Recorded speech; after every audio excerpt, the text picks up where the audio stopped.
A lot of you guys ended up commenting on the Pit Boss versus Recteq video in regards to the brisket. Why didn't you put it into the top rack? Why was the Pit Boss in the middle? It wasn't really a good comparison between the two. The bottom one won't receive a whole lot of smoke, and I figured, you know what, let's go ahead and give it a shot. So today we're gonna go ahead and make a video about putting the brisket on the Recteq on the top side. Now we are going to be a little bit limited with room, so we're going to do a very hardcore, well, not hardcore, but a very aggressive trimming on this brisket. All right, so let's go ahead and get to it.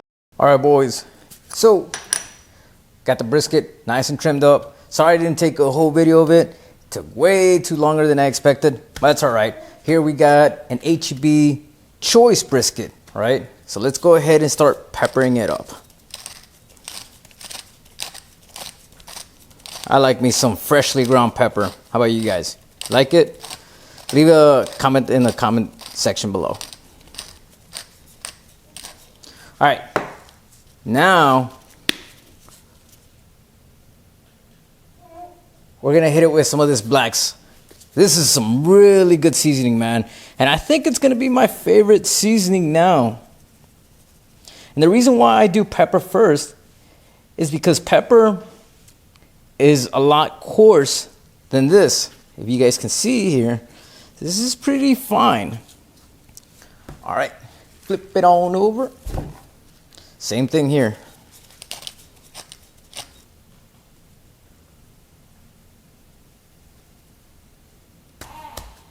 All right, so that looks pretty good. Let's go ahead and fire up the smoker.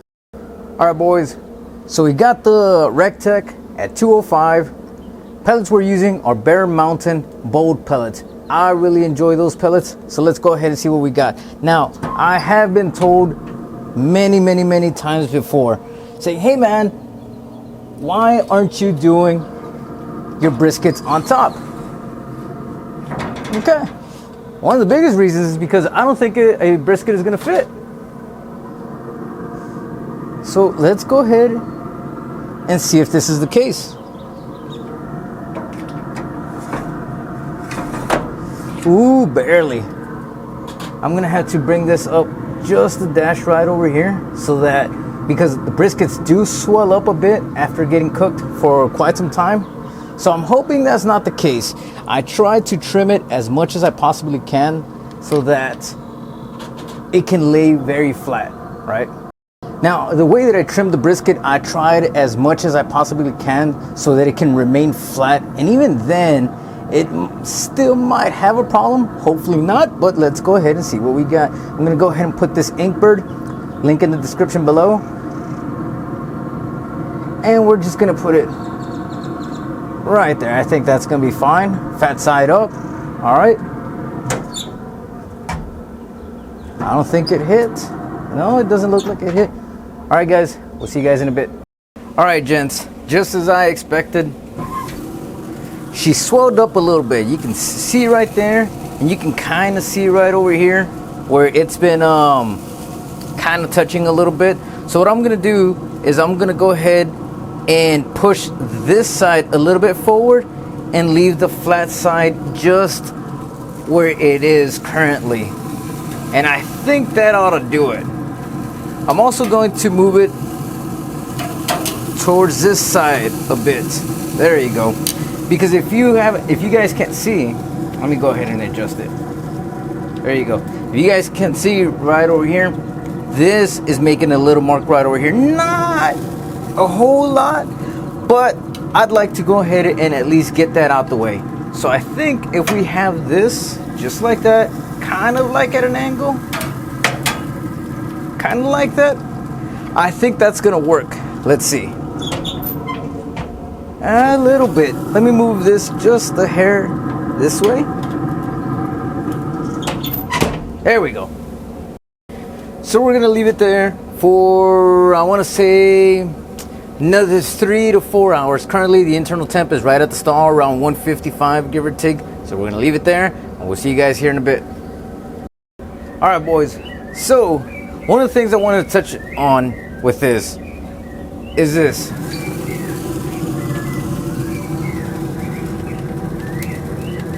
There we go. Do you notice that there's bark everywhere except for this part right over here? Well, this is getting incredibly close. This is getting incredibly close to the lid itself. So it doesn't really allow for a whole bunch of smoke to get in there. Because if you look at over here, nice good bark, nice good bark, nice good bark. And you guys can't see it, but back over here, some nice good bark too.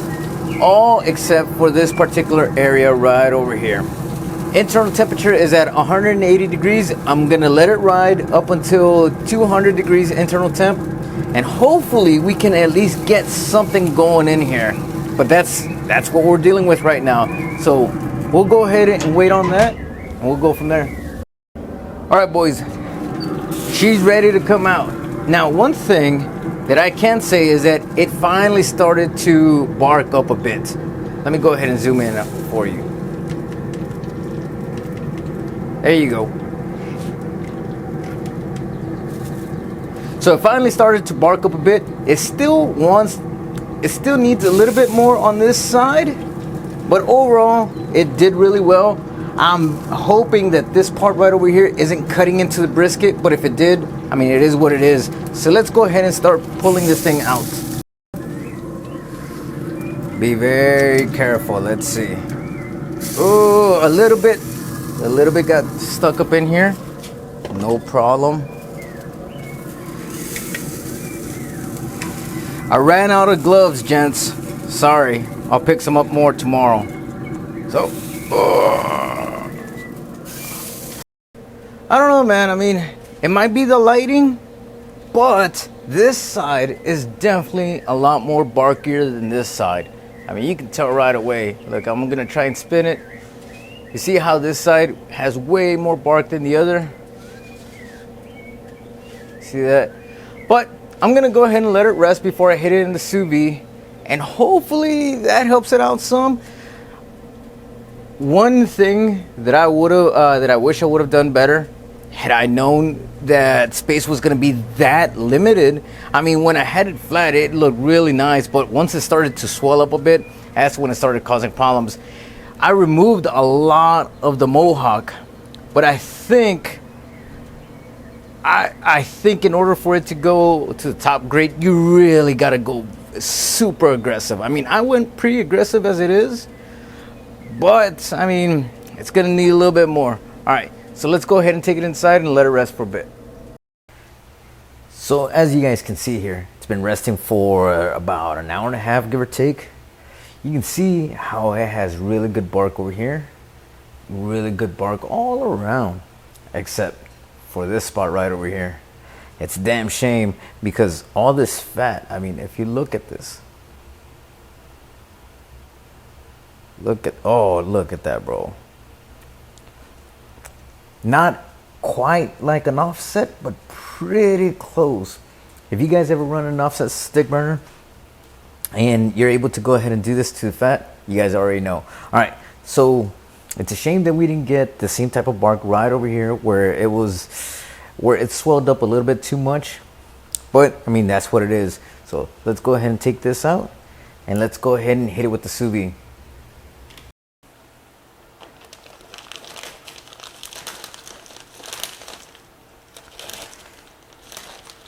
This is a standard 11-inch bag. I'll go ahead and leave everything that I use in the description below for you guys. Makes things so much easier.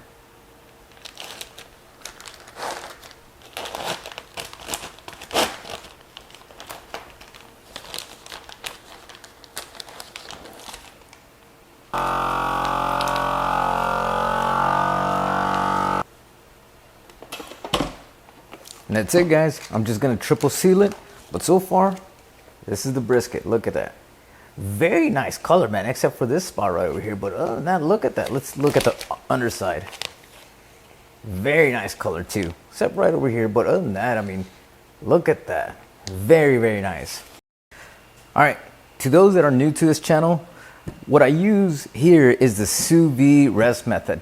Basically, I put the brisket inside this, vacuum packed, so you know nothing gets wet on the inside, and I leave it in here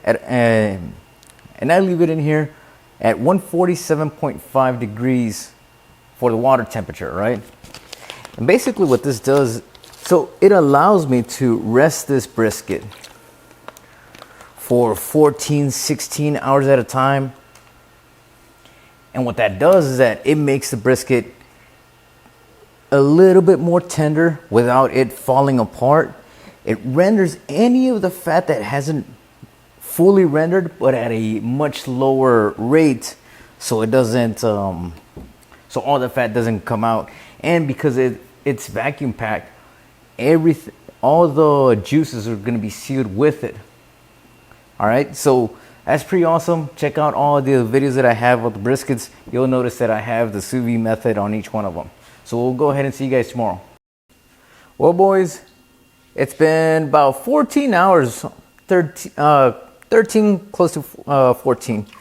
So let's go ahead and put a stop to this thing. And let's go ahead and get this brisket out. All right, boys, let's go ahead and get this thing out.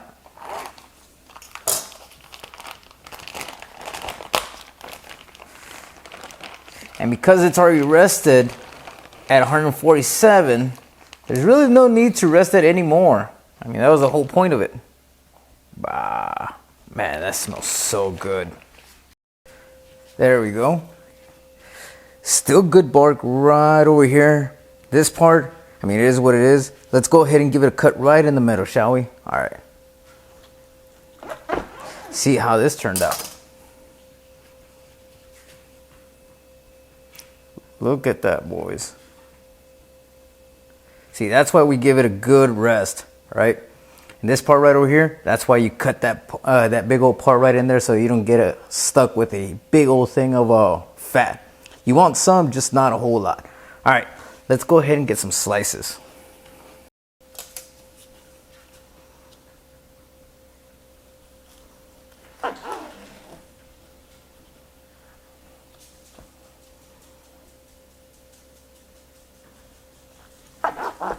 Oh, wow. Y'all saw that?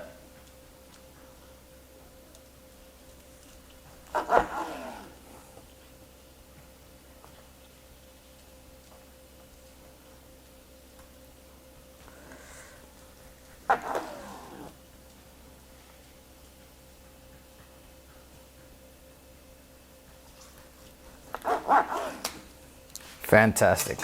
All right, let's go ahead and give it a little, okay, hang test. No problem. Pull apart. Oof. Y'all saw that? Like nothing. All right. Let's go ahead and give this a shot, man. See how this does. That is really good, bro. This is surprising, man. This is very surprising.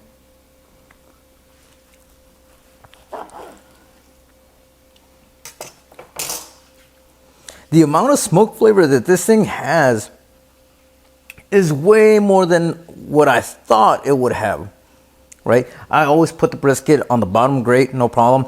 And I didn't really think that there was going to be a difference, to be quite honest with you, at all. As a matter of fact, I thought there was going to be less smoke because the brisket was very close to the actual door itself and everything. But, bro, it's really, really good, man. It's a really good brisket. So guys, it's definitely smokier. It's the problem that I have with it is that you really have to trim it incredibly flat. That brisket was a 14 pounder, and I think after trimming it, it ended up turning to about 10 pounds, give or take. I'm not exactly sure, but it is very beneficial. It works great. You do miss a little bit of that bark. Has a lot of that flavor, but you're gonna be limited with space, man. That's the best thing I can say. So whether you want to try it or not, that's totally up to you guys. Until next time, be sure to go ahead and hit that like, subscribe. See you in the next one. Later, guys.